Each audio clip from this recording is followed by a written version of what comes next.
Macron seeks to cut number of France MPs by a third. French President Emmanuel Macron has proposed a radical overhaul of the country's government. Speaking at the historic Palace of Versailles, he said he planned to cut the number of lawmakers by a third. Doing so would produce a more efficient government and put France on a radically new path, said Mr. Macron. The French president says he has a broad mandate after sweeping wins in presidential and parliamentary elections this year. If his proposed changes were not passed by parliament within a year, he said he would take the decision to a referendum. In his 90-minute speech, the 39-year-old leader vowed to return a collective dignity to France. In the past, procedures have taken preference over results, rules over initiative, living off the public purse over fairness, he said. The proposed cuts would reduce the number of National Assembly members from 577 to 385, and the numbers of Senate members from 348 to 232. He also said, "The European Union had lost its way in the past 10 years amid growing bureaucracy. A solution was a new generation of leaders.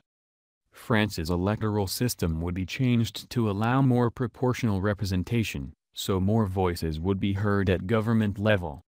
France's state of emergency, put in place after terror attacks, would be removed by the autumn." Mr. Macron is not the first president to convene a session at Versailles, the grand 17th-century palace outside Paris built by Louis XIV, the Sun King. The decision to convene Congress at the palace has come in for criticism, however, and has provided further material for critics of Mr. Macron who have accused him of aloofness. While he engaged freely with the press during his electoral campaign, he has made little contact since, and will not conduct the traditional presidential interview for the 14th of July national holiday, Bastille Day. Three parties, including Jean-Luc Mélenchon's far-left France Unbowed, boycotted the event.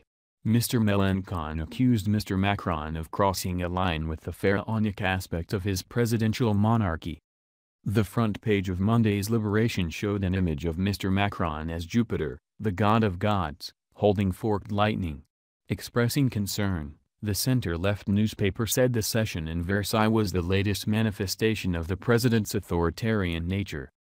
Mr. Macron's La République En Marche (LREM) party began life only in April 2016, but the former finance minister swept to victory in the second round of the presidential election on 7th of May.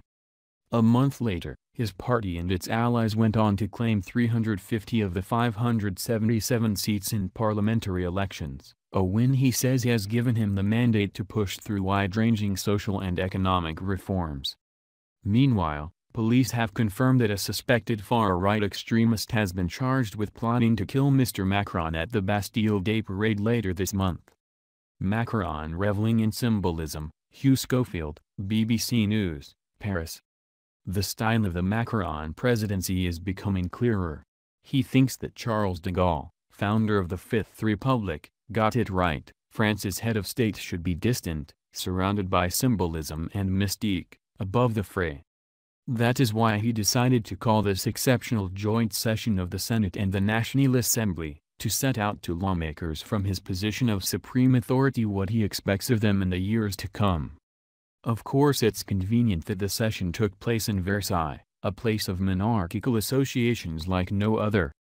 Emmanuel Macron feels the presidency was debased by his predecessors, who either interfered too much in the detail of policy, or pandered to the media. He wants to stop that, but critics are already saying he is getting above himself, and assuming powers he should not have.